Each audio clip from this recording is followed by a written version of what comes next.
Number 1, focus sa goal. Itong ugali na ito, minsan dito sumasablay yung mga tao.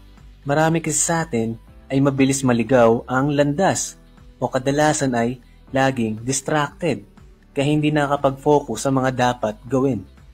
Distracted dahil sa mga chismis, distracted dahil sa social media, distracted dahil sa mga games, distracted dahil sa mga bisyo, distracted dahil sa mga babae at lalaki, at kung ano-ano pa na pumipigil sa mga tao upang maging focus sa isang bagay. Marami naman talagang tao ang matalino, masipag, may pera, o sapat yung kinikita. Pero once na madistract sa isang bagay, nagkakanda sira-sira na yung mga plano sa buhay. So para ma-reach mo yung goal mo, kailangan focus ka lagi. Huwag mong susubukang gawin ang mga bagay-bagay ng sabay-sabay. Focus ka lang sa isa, kumbaga tunnel vision. Number 2, pagiging positibo. Isa ito sa ugaling dapat na meron ka. Dahil sa lahat ng kilala kong successful at talaga namang mga tunay na mayaman sa mundo, isang common sa kanila at yun ang pagiging positive lagi sa buhay. Hindi nila tinitingnan yung mga negatibo, yung mga negatibong mangyayari sa hinaharap, yung mga negatibong pag-iisip sa kahit anuman, at yung mga negatibong tao o mga bagay-bagay sa paligid ay iniiwasan din nila. Number 3, may leadership.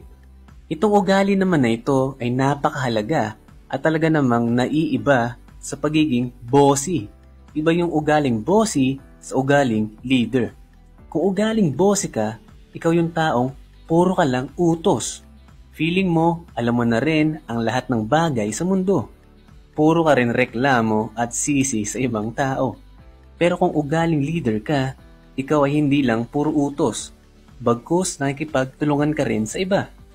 Willing to learn ka pa rin kahit marami ka ng alam at tinatanggap mo ang suggestion at opinion ng ibang tao.